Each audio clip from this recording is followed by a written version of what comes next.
தொடர்ந்து ஜெபிப்போம். நீ போ, நான் பேச வேண்டியதை உன்னோடு இருந்து உனக்கு அறிவிப்பேன் என்று சொன்ன கடவுளை, இந்நேரத்திலும் உம்முடைய வார்த்தைகளை குறித்து நாங்கள் தியானிக்க ஆயத்தப்படுகின்றோம். ஆண்டவர் எங்களோடு பேசுவீராக. கடினமான உண்மைகளையும் எளிதாக புரிந்து கொள்ளக்கூடிய ஆற்றலை எங்களுக்கு தாரும். கேட்ட உம்முடைய சத்தியங்களின்படி வாழ்வதற்கு தூய ஆவியானவருடைய துணையை எங்களுக்கு தந்தருளும். சோர்வுகளை மாற்றி போடும். பேசுகிறவர் நீராயிருந்து உம்முடைய வார்த்தைகளை வெளிப்படுத்தும். இயேசு கிறிஸ்துவின் இனிய திருப்பெயரில் வேண்டி நிற்கின்றோம் நல்ல தந்தையே, ஆமென். உட்காரும். ஆண்டவரும் அருமை இரட்சகருமாயிருக்கின்ற இயேசு கிறிஸ்துவின் ஈடு இணையற்ற திருப்பெயரிலே இந்நாளினுடைய தொழுகையிலே கூடி வந்திருக்கின்ற உங்கள் அனைவரையும் மீண்டும் ஒரு முறை வாழ்த்தி வரவேற்று கொள்ளுகின்றேன். சிறிது நேர சிந்தனைக்காக தெரிந்து கொண்ட திருவசனம் நாம் நற்செய்தி பாடமாக படிக்க கேட்ட யோவானுடைய நற்செய்தி நூல் 3வது அதிகாரம் 16வது வசனம். ஒருவர் படியுங்கள்.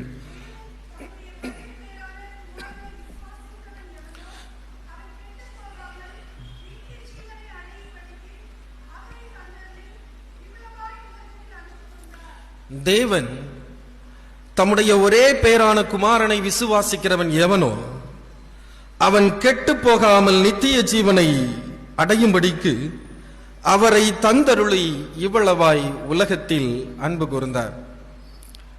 தென்னிந்திய திருச்சபையாக இந்த நாளினுடைய ஞாயிறை திரித்துவ ஞாயிறாக கொண்டாடுகின்றார்கள். திரித்துவம், ட்ரினிட்டி அல்லது திரித்துவ கடவுள், மூவொரு இறைவன். ஒரு சரியான தமிழ் வார்த்தை மும்மை இறைவன் அல்லது மும்மை கடவுள் என்று சொல்லுவார்கள். இன்று நமக்கு தந்திருக்கின்ற தலைப்பு இதுதான், மும்மை அன்பின் இறை கூட்டுறவு. திரித்துவம் என்பது அன்புடன் கூடிய ஒரு இறை கூட்டுறவு என்பது. திரித்துவம் என்கின்ற இந்த இறைவனுடைய வெளிப்பாட்டை மக்கள் புரிந்து கொள்ளவும் விசுவாசிக்கவும் திருச்சபையால் வார்த்தெடுக்கப்பட்ட ஒரு அடிப்படை சித்தாந்தம் தான் இந்த திரித்துவம். திரித்துவம் என்பது ஒரு பரம ரகசியம் என்று சொல்லுவார்கள். ஒரு அறிஞர் சொல்லுவார், மூவொரு இறைவனை பற்றி அறிந்து கொள்வது என்பது என்னை துரத்தி கொண்டே ஒரு மரத்தை சுற்றிலும் நான் ஓடுவது போன்றது. ஒரு மரம், அந்த மரத்தை சுற்றி என்னை துரத்தி கொண்டே நான் ஓடுகின்றேன். நான் எத்துணை வேகமாக ஓடினாலும் என்னை நான் பிடிக்க முடியாது. ஏனெனில் இங்கு நான் என்பதும் எனது என்பதும் ஒன்றுதான். மூவொரு இறைவனை பற்றி நான் புரிந்து கொள்ள முயலும் ஒவ்வொரு நொடியும் நான் என்னை பற்றி அறிந்து கொள்ளுகின்றேன், என்னை சுற்றி வாழுகின்ற சமுதாயத்தை பற்றி அறிந்து கொள்ளுகிறேன் என்று. யார் ஒருவர் திரித்துவத்தை குறித்து புரிந்து கொள்ள முயலுகின்றார்களோ அவர்கள் முதலாவது அவர்களை அறிந்து கொள்வார்கள், அவரை சுற்றி இருக்கின்ற சமுதாயத்தை குறித்து அறிந்து கொள்வார்கள். அப்படி அறிந்து கொள்வதுதான் உண்மையிலேயே திரித்துவத்தினுடைய அனுபவத்தை பெற்றுக்கொண்டது போன்றது என்று அவர் சொல்லுவார். நம்மை சுற்றிலும் பல ரகசியங்கள் பிணைந்துள்ளன. ஆய்வாளர்களால் அது வெளிப்படுத்தாத வரைக்கும் அது ரகசியமாகவே இருக்கும். அது வெளிப்படுத்தப்படுகின்ற போது அது நம்முடைய பயன்பாட்டிற்கு வரும். உதாரணமாக புவி ஈர்ப்பு விசை. இந்த விசையை கண்டறிந்தவர் யார் என்றால் சர் ஐசக் நியூட்டன். அவர் வாழ்ந்தது 17வது நூற்றாண்டு. உடனடியாக நாம் சொல்லிக் கொள்ள முடியாது புவிக்கு ஈர்ப்பு விசை என்பது 17வது நூற்றாண்டில் இருந்துதான் இருந்தது என்று. அப்படித்தானே?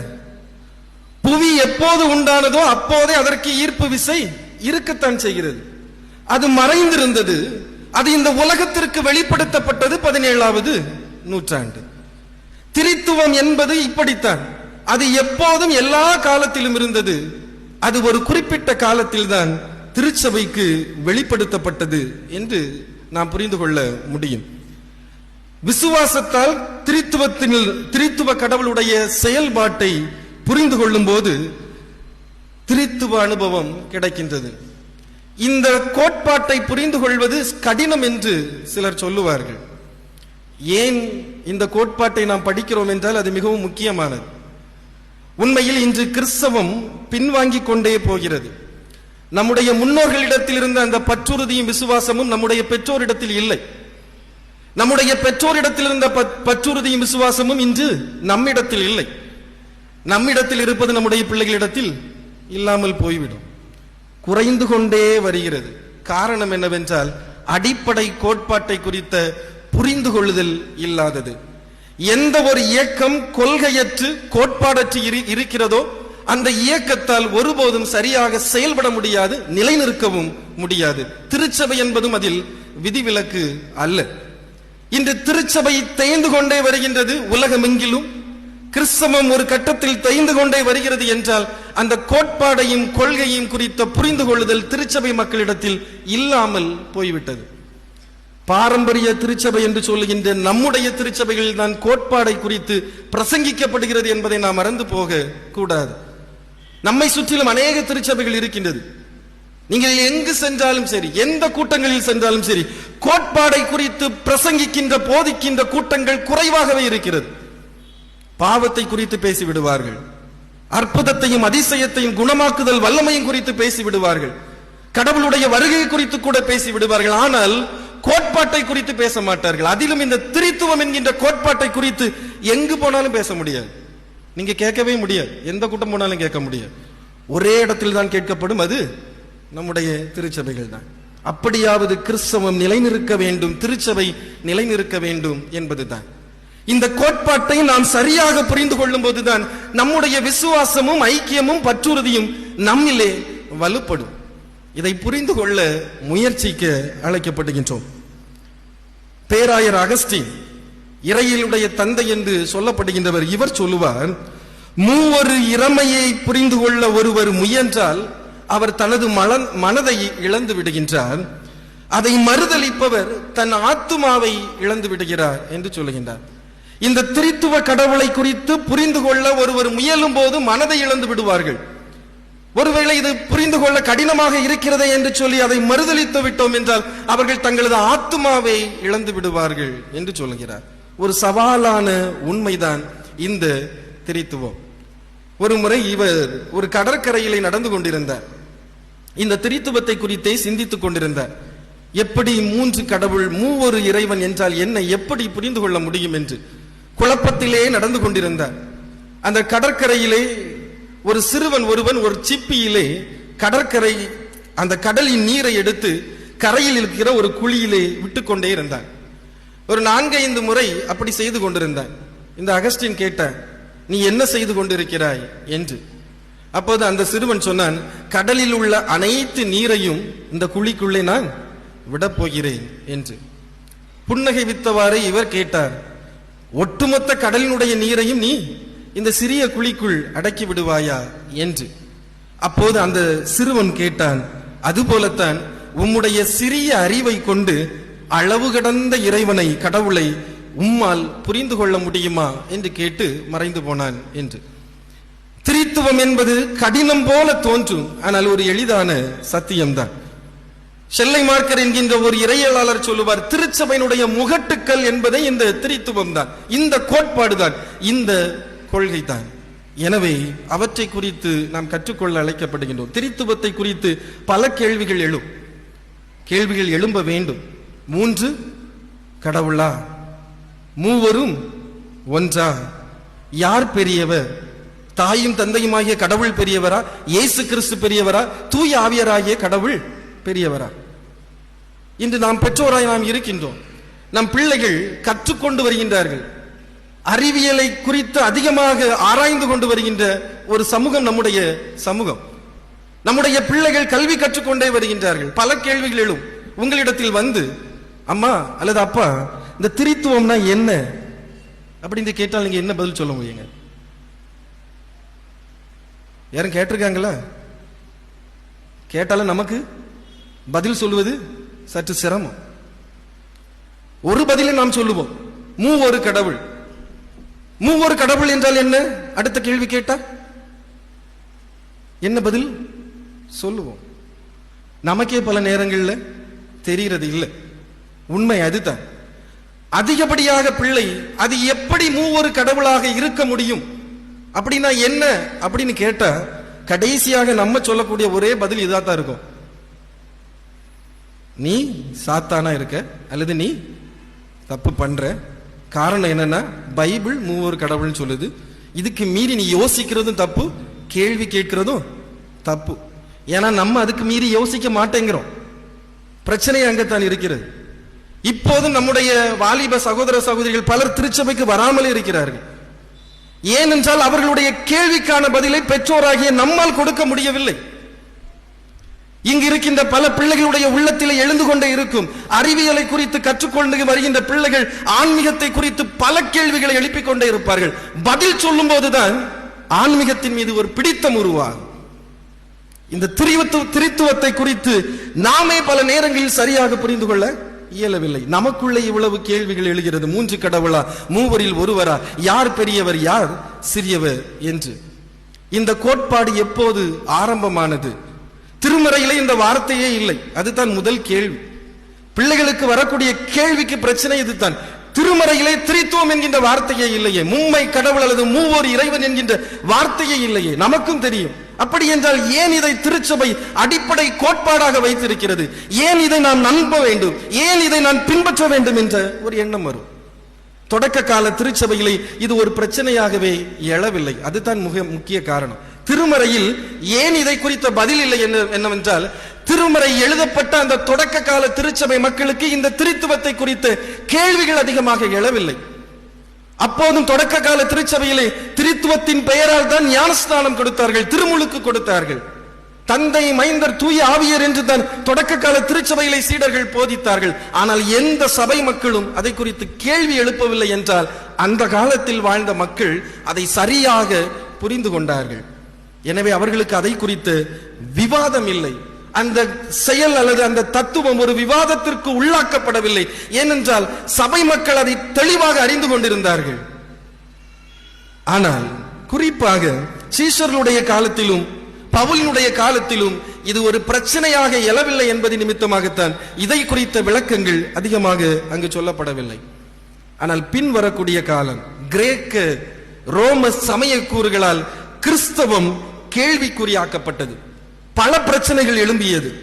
2ஆம் நூற்றாண்டிலே பிரச்சனைகள் எழ ஆரம்பித்தது. 3ஆம் நூற்றாண்டிலே பிரச்சனை வளர ஆரம்பித்தது. 4வது நூற்றாண்டிலே திருச்சபைக்குள்ளே பல கள்ள போதனைகள் வந்தது.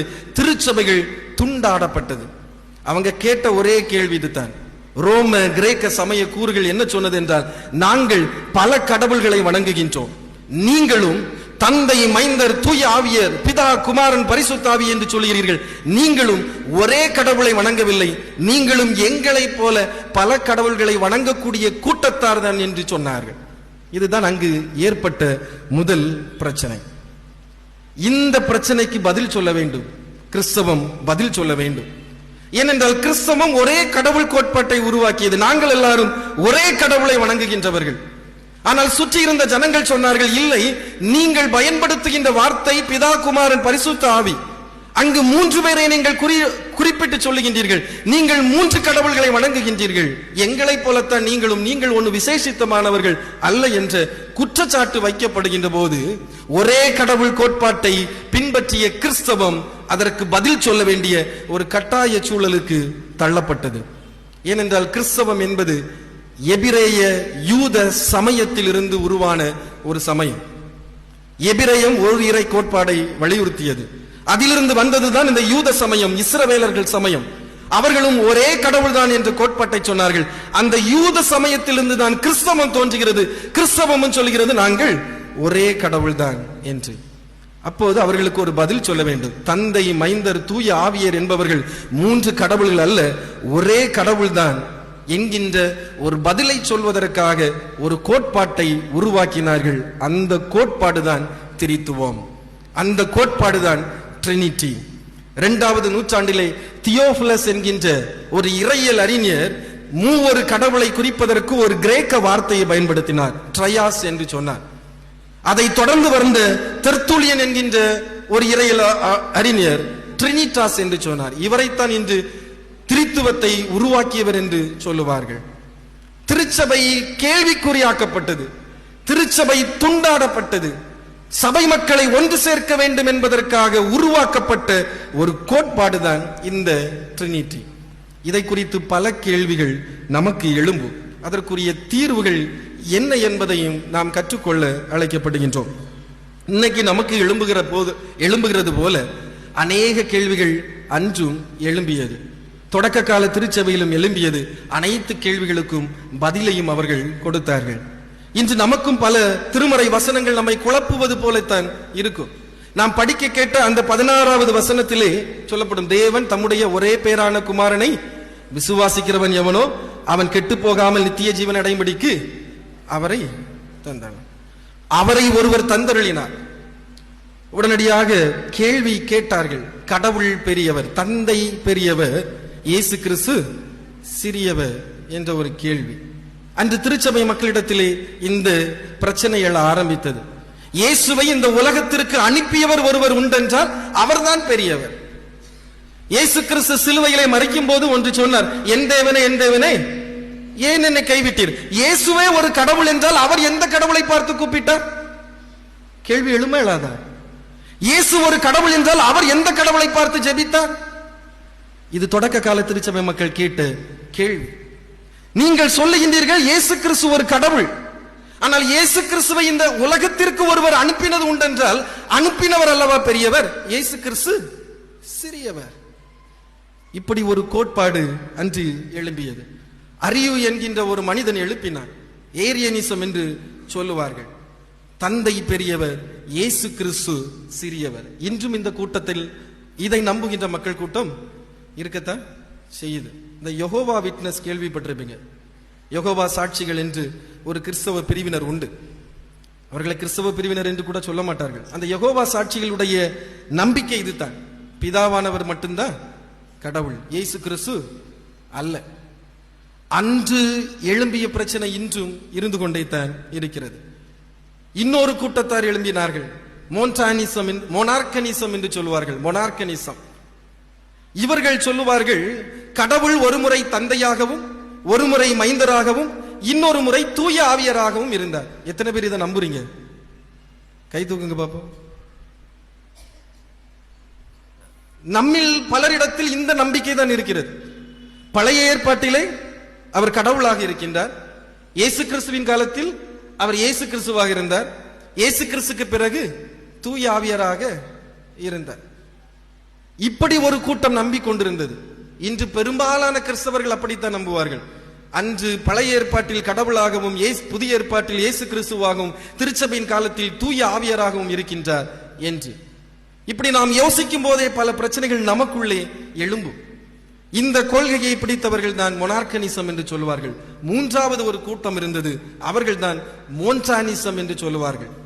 இந்த கூட்டம் ஆவிக்குரிய செயல்பாடுகளை தூக்கி பிடித்த ஒரு கூட்டம்.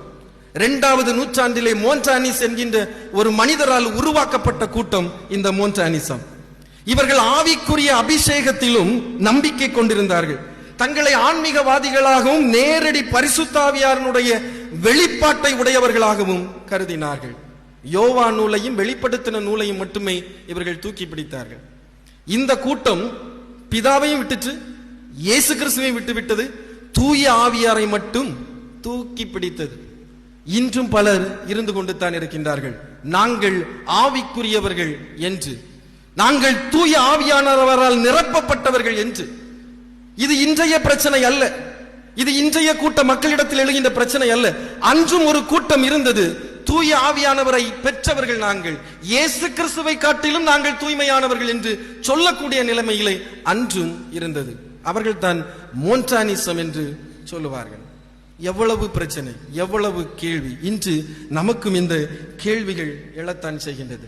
இதற்கு பதில் சொல்லத்தான் இந்த திரித்துவம் உருவாக்கப்பட்டது. இந்த திரித்துவம் உணர்த்துகின்ற சில உண்மைகள், 2 உண்மைகளை நான் கற்றுக் கொடுக்க விரும்புகின்றேன். ஒன்று, திரித்துவம் என்பது அது ஐக்கியத்தினுடைய வெளிப்பாடு. திரித்துவம் என்பது ஐக்கியத்தினுடைய வெளிப்பாடு. நான் முதலாவது பாடமாக படிக்க கேட்ட ஏசாயா 48வது அதிகாரம் 16வது வசனத்தினுடைய 2வது பகுதி சொல்லப்படுகிறது. அது உண்டான காலம் துவங்கி அங்கே நான் இருந்தேன், இப்பொழுதோ கர்த்தராகிய ஆண்டவரும் அவருடைய ஆவியும் என்னை அனுப்புகிறார். படைப்பிலே நான் இருந்தேன். படைப்பிலே ஒரு கடவுள் செயல்பாட்டை நாம் புரிந்து கொள்ள முடியும். ஆதியாகமம் 1வது அதிகாரம் 26வது வசனம் சொல்லுகிறது, நமது சாயலாக ஆண்டவர் மனுக்குலத்தை உருவாக்கினார். அங்கு அந்த சொல்லப்பட்ட வார்த்தை பன்மையில் சொல்லப்பட்டிருக்கும், நமது சாயலாக ஆண்டவர் உருவாக்கினார். அங்கே திரித்துவத்தினுடைய ஐக்கியம் இருந்தது. பிதா, குமாரன், பரிசுத்த ஆவி ஒன்றாய் இருந்தார்கள். ஆதியாகமம் 1வது அதிகாரம் 1வது வசனம் என்ன சொல்லுகின்றது? ஆதியிலே தேவன் வானத்தையும் பூமியையும் சிருஷ்டித்தார். எபிரேயத்திலே விதமாக சொல்லப்பட்டிருக்கும். அந்த வசனம் எபிரேயம், அந்த ஹீப்ரு லாங்குவேஜ், பெரேஷித் பாரா எலோகிம் எத் ஹஷமாயிம் வேயாத் ஹா ஆரட்ஸ். கடவுளுக்கு பயன்படுத்தப்பட்ட வார்த்தை ஏலோகி. ஏல் என்றால் கடவுள், இம் என்கின்ற விகுதியை பெற்றால் கடவுள்கள். ஆதியிலே தொடக்கத்திலே கடவுள்கள் வானத்தையும் பூமியையும் சிருஷ்டித்தார். பன்மையில் சொல்லப்பட்டது. உடனே நீங்க நினைக்க கூடாது, அப்ப கடவுள்கள் அப்படின்னு இருந்துச்சுன்னா அப்படின்னு இல்லை.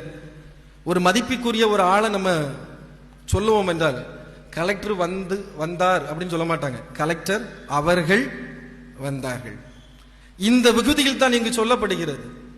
ஆக படைப்பிலே நாம் திரித்துவத்தை பார்க்கலாம். கடவுள் அவர்கள் ஒன்றாயிருந்தார்கள், ஐக்கியமாக இருந்தார்கள். ஆனால் இன்று அதை வைத்துக் கொண்டே திருச்சபை பிரிந்து கொண்டு இருக்கின்றது. ஒன்றாய் கடவுள் இருந்தார், ஆனால் இன்று திருச்சபை அதை வைத்தே பிரிந்து கொண்டிருக்கிறது. சீர்திருத்த திருச்சபை மக்களும் திரித்துவத்தை நம்புகின்றார்கள். ரோமன் கத்தோலிக்க திருச்சபை மக்களும் திரித்துவத்தை நம்புகின்றார்கள். மற்ற கிறிஸ்தவ பிரிவினர்களும் திரித்துவத்தை நம்புகின்றார்கள். ஐயா, ஒரே கடவுளை தான் வழிபடுகின்றோம். ஒன்றாயிருக்கின்ற கடவுளை வழிபடுகின்ற நாம் அவரை வைத்துக் கொண்டே இன்று பல பிரிவுகளாக பிரிந்து கொண்டே இருக்கின்றோம். ரிகார்டோ டி சௌசா என்கின்ற ஒரு மனிதர் சொல்லுவார், சீர்திருத்த பாரம்பரிய திருச்சபையினர் கடவுளுக்கும், பக்தியுள்ள கிறிஸ்தவர்கள் இயேசுவுக்கும், பெந்தேகோஸ்தே கிறிஸ்தவர்கள் பரிசுத்த ஆவிக்கும் முக்கியத்துவம் கொடுக்கின்றார்கள் என்று. ஒருவர் கடவுளுக்கு முக்கியத்துவம் கொடுக்கின்றார், ஒருவர் இயேசு கிறிஸ்துவுக்கு முக்கியத்துவம் கொடுக்கின்றார், ஒருவர் பரிசுத்த ஆவிக்கு முக்கியத்துவம் கொடுக்கின்றார். பிரிந்து விட்டார்கள் கிறிஸ்தவம். கடவுள் ஒன்றாயிருக்கின்றார். ஒன்றாயிருக்கிற கடவுளை வழிபடுகின்ற கூட்டம் இன்று அதே கடவுளை வைத்து பிரிந்து கொண்டே இருக்கிறது என்று சொல்லுகின்றார்கள். திரித்துவத்தை குறித்து புரிந்து கொள்ளவே முடியாது, அதை அனுபவிக்கத்தான் முடியும். சாது சுந்தர் சிங் ஒரு எடுத்துக்காட்டை சொன்னார். சூரியனை பாருங்க, அதுதான் திரித்துவம். சூரியனிடத்தில் வெப்பம் இருக்கிறது, ஒளியும் இருக்கின்றது. சூரியன் கடவுளானவர், ஒளி இயேசு கிறிஸ்துவானவர், அதிலிருந்து வெளிப்படுகின்ற வெப்பம் தூய ஆவியானவர். ஆனால் நாம் பார்ப்பது யாரைத்தான்? சூரியனைத்தான். கடவுள் இப்படித்தான் என்று சொல்லுவார்கள். ஆனால் எந்த எடுத்துக்காட்டை குறித்தாலும் திரித்துவத்திற்கு ஒரு சரியான எடுத்துக்காட்டு இந்த உலகத்தில் இல்லை. சிலர் சொல்லுவார்கள், நீரை சொல்லுவார்கள். நீர் ஒரு முறை தண்ணியாக இருக்கும், ஒரு முறை பனிக்கட்டியா இருக்கும், இன்னொரு முறை நீராவியா போகும். ஆனா அது ஒன்றுதான் என்று சொல்லுவார்கள். பார்ப்பதற்கு ஒன்று போலத்தான் இருக்கும். ஆனா அதுல ஒரு பிரச்சனை இருக்குது. நீரினுடைய வேதியியல் மூலக்கூறு வாய்ப்பாடும் ஒன்றுதான், H2O தான். அந்த நீரானது ஆவியாக மாறும் போதும் நீராவியினுடைய மூலக்கூறு வாய்ப்பாடு என்னதான்? H2O தான். அந்த நீர் பனிக்கட்டியாக மாறும்போது அதனுடைய வேதியியல் மூலக்கூறு வாய்ப்பாடு என்னதுதான்? H2O தான். ஒரே மூலக்கூறு தான். எனவே கடவுள் என்பவர் இப்படித்தான் என்று சொல்லுவார்கள். ஆனால் அதில் ஒரு சிக்கல் இருக்கிறது. பனிக்கட்டியாக இருக்கின்ற போது அங்கு வெப்பம் என்கின்ற ஒரு தன்மையே இருக்காது. நீராவி ஆகி போய்விட்டது என்றால் அங்கு குளிர்விக்கக்கூடிய ஆற்றலே இருக்காது. நாம் இதை திரித்துவம் என்று சொன்னால், கடவுள் தந்தையாக இருக்கின்ற போது அங்கு இயேசு கிறிஸ்துவும் பரிசுத்தாவியானவரும் இல்லை. பரிசுத்தாவியாக இருக்கிறார் என்றால் அங்கு கடவுளும் இயேசு கிறிஸ்துவும் இல்லை. இயேசு கிறிஸ்துவாக இருக்கின்றார் என்றால் அங்கு கடவுளும் பரிசுத்தாவியானவரும் இல்லை என்று ஆகிவிடும். எனவே எந்த எடுத்துக்காட்டை கொண்டும் நாம் புரிந்து கொள்ள முடியாது. இதை நாம் உணர வேண்டும் என்பதுதான் திருச்சபையினுடைய நோக்கம், திருமறையினுடைய நோக்கம். கடவுள் ஐக்கியத்தினுடைய வெளிப்பாடாக இருக்கின்றார். இரண்டாவது, திரித்துவம் என்பது அது சமத்துவத்தினுடைய அடையாளம். கடவுள் ஒருவராயிருக்கின்றார், மூவரும் ஒன்றாய் இருக்கின்றார்கள். பிதாவானவர் பெரியவர், இயேசு கிறிஸ்து பெரியவர், பரிசுத்தாவி என்று பெரியவர் அல்ல. மூவரும் சமமாயிருக்கின்றார்கள், சமத்துவமாக இருக்கின்றார்கள் என்பதுதான் திருமறையினுடைய செய்தி. நாம் இரண்டாவது பாடமாக படிக்க கேட்ட அந்த எபேசியர் 1வது அதிகாரம் 3 முதல் 14 வரை உள்ள வசனங்களிலே அப்போஸ்தலனாகிய பவுல் கடவுளை குறித்தும் இயேசு கிறிஸ்துவை குறித்தும் தூய ஆவியானவருடைய செயல்பாடுகளை குறித்தும் அவர் போதிக்கின்றார். மூவருடைய செயல்பாடும் ஒரே ஒன்றை தான் குறிப்பிடுகிறது: மக்கள் மீட்கப்பட வேண்டும். மக்கள் மீட்கப்பட வேண்டும் என்பதற்காக கடவுள் தெரிந்தெடுத்தார். மக்கள் மீட்கப்பட வேண்டும் என்பதற்காக இயேசு கிறிஸ்து ரத்தம் சிந்தினார். மக்கள் மீட்கப்பட வேண்டும் என்பதற்காக தூய ஆவியானவர் முத்திரை போட்டார். மூவரும் சமமானவர்கள் என்பதுதான் திருமறையினுடைய செய்தி. அப்படி என்றால் கடவுள் ஒருமுறை தந்தையாகவும் ஒருமுறை குமாரனாகவும் ஒருமுறை பரிசுத்த ஆவியானவராகவும் இருக்கவில்லை. எப்போதும் மூவராகத்தான் இருக்கின்றார். நாம் தான் நம்முடைய அனுபவத்தின் அடிப்படையில் ஒரு நேரத்தில் அவரை தந்தையாக பார்க்கின்றோம், ஒரு நேரத்தில் அவரை மைந்தராக பார்க்கின்றோம், ஒரு நேரத்தில் நாம் பரிசுத்த ஆவியானவராக பார்க்கின்றோம். ஆனால் கடவுள் எப்பொழுதும் தம்மை மூவரில் ஒருவராகத்தான் வெளிப்படுத்துகின்றார். பழைய ஏற்பாட்டிலும் தந்தை மைந்தர் தூய ஆவிதான், புதிய ஏற்பாட்டிலும் தந்தை மைந்தர் தூய ஆவிதான், திருச்சபையின் காலத்திலும் தந்தை மைந்தர் தூய ஆவியார் தான். ஒரு உதாரணம் சொல்ல வேண்டும் என்றால், நான் யார்? டவுட் ஆயிட்டோ? சரி, நானே சொல்லுறேன். நான் ஒரு போதகர். அவர்கள் யார்? பாடகர் குழுவினர். நீங்கள் யார்? திருச்சபையினுடைய. நான் போதகர், அவர்கள் பாடகர் குழுவினர், நீங்கள் திருச்சபையினுடைய விசுவாசிகள். ஆனால் அடிப்படையில் நாம் அனைவரும் மனிதர்கள், ஒருவர் தான். போதகராகிய நான் பெரியவன் என்று இல்லை, பாடகர் குழுவினர்களாகிய அவர்கள் பெரியவர்கள் என்று இல்லை, விசுவாசிகளாகிய நீங்கள் பெரியவர்கள் என்று இல்லை. அடிப்படையில் இரத்தமும் சதையும் உடைய நாம் அனைவரும் ஒன்றுதான். திரித்துவம் என்பது இப்படித்தான். நீங்கள் என்னை போதகராக பார்க்கின்றீர்கள், அது உங்கள் பிரச்சனை. ஆனால் நான் என்னை மனிதனாகத்தான் வெளிப்படுத்துகிறேன். நீங்கள் அவர்களை பாடகர் குழுவினராக பார்க்கின்றீர்கள், ஆனால் அவர்கள் மனிதர்களாகத்தான் வெளிப்படுகின்றார்கள். நீங்கள் விசுவாசிகளாகத்தான், நாங்கள் உங்களை பார்க்க முடியாது, நீங்களும் மனிதர்களைத்தான் வெளிப்படுத்துகின்றீர்கள். மூவொரு கடவுள் என்பவர் இப்படித்தான். அவர் தந்தை மைந்தர் தூயாவியராகத்தான் வெளிப்படுகின்றார். ஒரு சமயத்தில் நான் அவரை தந்தையராக பார்க்கின்றேன், ஒரு சமயத்தில் மைந்தராக பார்க்கின்றேன், ஒரு சமயத்தில் தூயவராக தூய ஆவியராக பார்க்கின்றேன். பிரச்சனை என்னிடத்தில் தான் இருக்கிறதே தவிர கடவுளிடத்தில் இல்லை. அவர்கள் மூவரும் ஒருவராக இருக்கின்றார்கள். திருச்சபை என்ன செய்ய வேண்டும்? திருச்சபை ஐக்கியத்தோடு இருக்க வேண்டும். திருச்சபை சமத்துவமாய் இருக்க வேண்டும். பெரியவன் சிறியவன் என்று அல்ல. ஒரே இடத்தில் எல்லோரும் கூடி வரலாம். வந்துவிட்டது நிமித்தமாக ஐக்கியம் இருக்கிறது என்று சொல்லிக்கொள்ள முடியாது. ஒரே ஆடை அலங்கார அணிவகுப்பில் வரலாம், எனவே ஐக்கியம் இருக்கிறது என்று சொல்லிக்கொள்ள முடியாது. யூனிஃபார்மிட்டி வேற, யூனிட்டி வேற. ஒரே சீருடை இருப்பது நிமித்தமாக நாம் ஐக்கியத்தோடு இருக்கிறோம் என்று அல்ல. யூனிட்டி என்பது வேறு. சிந்தையிலும் வாழ்விலும் உள்ளத்திலும் ஒன்றாயிருக்க வேண்டும். திரித்துவம் அப்படிப்பட்டது, கடவுள் அப்படிப்பட்டவர். நாம் ஐக்கியமாக இருக்க வேண்டும். கடவுள் சமத்துவமாகவே இருக்கின்றார். நாம் தான் பிரித்து பார்த்து கொண்டிருக்கின்றோம். அந்த பிரித்து பார்க்கக்கூடிய தன்மைகளை நம்மிடத்திலிருந்து நாம் எடுத்து போட அழைக்கப்படுகின்றோம். இயல்பாகவே மனுகுலத்தில் சமத்துவம் இல்லை என்று தான் சொல்ல முடியும். நம்முடைய சிந்தனையிலே சமத்துவம் பல நேரங்களில் இல்லை. தளர்வாக ஒரு மனிதன் ஆடை அணிந்து வருகின்றார். ஒரு மனிதன் நன்றாக இன் பண்ணி எடுத்துட்டு வாரான். நம்முடைய அப்ரோச் எப்படி இருக்குன்னு தெரியுமா? ரொம்ப டிப்டாப்பா ஒருத்தன் வரானா அவனை ஒரு மதிப்பு மிகுந்து பார்ப்போம். தளர்வா ஒரு மனிதன் ஆடை அணிந்து வந்தால் அவனை பார்க்கின்ற பார்வையும் அவனை யோசிக்கின்ற எண்ணமும் வித்தியாசமானதாக இருக்கும். வெளிப்பாடை வைத்தே பல நேரங்களில் நாம் சமத்துவத்தில் பிறழ்ந்து விடுகின்றோம். பல நிகழ்வுகளை நாம் சொல்லலாம்.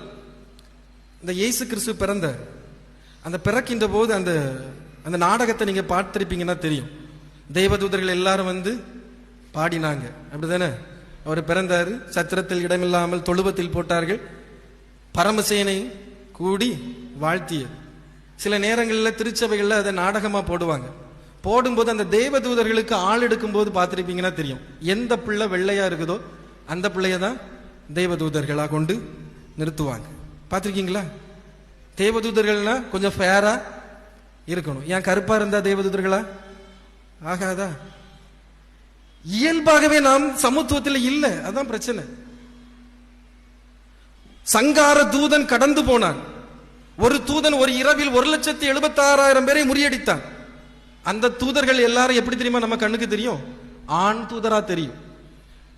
ஆனா இயேசு கிறிஸ்து பிறக்கின்ற போது ஒரு சேனை திரள் கூடி பாடியதே, அந்த தெய்வ தூதர்கள் யாரா இருப்பாங்க தெரியுமா? பெண்களாத்தான் இருக்கும். ஏன்னா பெண்கள் தூதரா இருந்தா சங்கார தூதனா இருக்க முடியாது, பெண்கள் தூதரா இருந்தா போரெல்லாம் நடத்த முடியாது. பெண்களுக்கு தைரியம் இல்லையோ? யோசிக்கிறீங்களா? இயல்பாகவே சமத்துவத்தில் நாம் அப்படி இல்லை. ஆண் பெண் என்கின்ற வேறுபாடு மிகுந்தவர்களாகத்தான் இருக்கிறோம். திருமறை அப்படி சொல்லவே இல்லை. நாளைய தினம் இயேசு கிறிஸ்து கருத்த உருவத்தில் கொஞ்சம் முடி இல்லாம என்ன போல வந்து நின்னாருன்னா நீங்க இயேசுவினே ஏற்றுக்கொள்ள மாட்டீங்க. ஏன்னா நம்ம மனசுல ஒரு இயேசுவை வச்சிருக்கிறோம். அவர் ஃபேரா தான் இருக்கணும், வெண்மையும் சிவப்புமானவர். அது நிறத்தை குறித்தா சொல்லப்பட்டிருக்கிறது. அடிப்படையிலே சமத்துவம் நம்மிடத்தில் இல்லை. நிறம் கொண்டு வேறுபாடு பாகுபாடு பார்த்து கொண்டிருக்கின்றோம். அப்பியரன்ஸை வைத்து பாகுபாடு பார்த்து கொண்டிருக்கின்றோம். பாலினம் சார்ந்து ஆண் பெண் என்கின்ற பாகுபாடு பார்த்து கொண்டிருக்கின்றோம். ஜாதி சார்ந்து பாகுபாடு பார்த்து கொண்டிருக்கின்றோம். மொழி சார்ந்து பாகுபாடு பார்த்து கொண்டிருக்கின்றோம். இனம் சார்ந்து பாகுபாடு பார்த்து கொண்டிருக்கின்றோம். ஒரே கடவுளை வழிபடுகின்றோம். ஐக்கியமாயிருக்கின்ற கடவுளை வழிபடுகின்றோம். சமத்துவமாய் இருக்கின்ற கடவுளை வழிபடுகின்றோம். நமக்குள் ஐக்கியம் இல்லை, நமக்குள் சமத்துவம் இல்லை, இயல்பாகவே இல்லை. மனமாற்றம் என்பது இப்படிப்பட்ட அடிப்படை சிந்தனைகளில் மாறுவதுதான் உண்மையான மனமாற்றம். பாவத்திலிருந்து மாறுவது என்பது இதுதான். ஏதோ களவாண்டா அது பாவம், திருடுனா அது பாவம். இயல்பாகவே சமத்துவமற்று சிந்தித்துக் கொண்டிருக்கின்றமை, இந்த பாகுபாடு பார்க்கின்ற சிந்தனையே பாவம். இதிலிருந்து மாறும்போதுதான் மூவொரு இறைவனை திருச்சபை புரிந்து கொள்ள முடியும், நாமும் புரிந்து கொள்ள முடியும். அப்படிப்பட்ட இறைவனை வழிபடுகின்றவர்கள், பின்பற்றுகிறவர்கள் நாம் தான். அதை மறந்து போகக்கூடாது. அந்த கடவுளை நாம் உள்ளத்திலே நாம் நிறுத்த அழைக்கப்படுகின்றோம், அனுபவமாக்கப்பட வேண்டும். அந்த நற்செய்தி பகுதியிலே இயேசு கிறிஸ்து நிக்கோதேமுவுக்கு காற்றை குறித்து ஒரு போதனையை வைப்பார். காற்றானது எங்கும் வீசுகிறது, அறிய முடியாது. ஒரு சிந்தனையோடு நான் நிறைவு செய்ய விரும்புகின்றேன். ஒரு நாள் இரவு பொழுதிலே பௌர்ணமி வெளிச்சத்திலே ஒரு வாலிபன் ஒருவன் தன்னுடைய முகப்பு விளக்கு எரியாமல் ஒரு இருசக்கர வாகனத்தை ஓட்டி கொண்டு வந்தான், ஒரு பைக்கை ஓட்டி கொண்டு வந்தான். சட்டப்படி லைட் இல்லாம நைட்டு நேரத்தில் வருது தப்பு, மோட்டார் வாகன சட்டப்படி. காவல்துறையினர் தடுத்து நிறுத்தினாங்க. நீ தப்பு செய்யற, அபராதம் கெட்டு அப்படின்னு சொன்னாங்க. உடனே அவன் கெட்டிருக்கலாம், தான் செஞ்ச தப்பு. பொதுவாகவே மனுஷர்கிட்ட ஒரு பண்பு உண்டு, நாம செய்யற தப்புக்கு நம்மளே வக்கீலாவும் மாறிடுவோம், நம்மளே ஜட்ஜாவும் மாறிடுவோம். இவன் சொன்னான், பகல்ல லைட்டு போடாம இருக்கிறதுக்கு காரணம் சூரிய வெளிச்சம். இப்ப நான் லைட்டு போடாம இருக்கிறதுக்கு காரணம் என்னது? பௌர்ணமி வெளிச்சம். எனக்கு கண்ணு நல்லா தெரியுது, நான் லைட்டு போடல. உடனே அந்த காவல்துறை, அந்த காவலர், அவரும் படிச்சுட்டு தானே போலீஸ்காரரானாரு, அவரு நினைச்சாரு, ஓ இவனுக்கு பாடம் படிச்சு கொடுக்கணும். 2 டயர்ல இருக்க காத்த திறந்து விட்டுட்டார். விட்டுட்டு நீ இப்போ போ அப்படின்னு சொன்னார். அவன் கேட்டான், எப்படி ஐயா போக முடியும்? அப்ப அவரு சொன்னாரு, தேவை உனக்கு என்னது? காற்று தானே, சுத்தியும் காத்து இருக்கு, நீ போ. காற்றானது எல்லா இடத்திலும் எங்கும் இருந்தாலும் அந்த காற்றானது அந்த வாகனத்தினுடைய சக்கரத்திலே அழுத்தப்பட்டிருந்தால்தான் அந்த வாகனத்தால் இயங்க முடியும், பயன் பெற முடியும். கடவுள் எங்கும் இருக்கின்றார், எங்கும் நிறைந்திருக்கிறார் என்றாலும் அந்த கடவுளால் எனக்கு பயன் வேண்டும் என்றால் அந்த கடவுள் எனக்குள் அனுபவமாக்கப்பட்டிருக்க வேண்டும். கடவுள் எங்கும் இருக்கின்றவர், எங்கும் நிறைந்திருக்கின்றவர், மூவர் இறைவன்.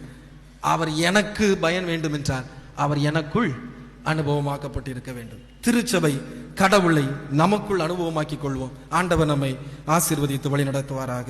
ஆமென்.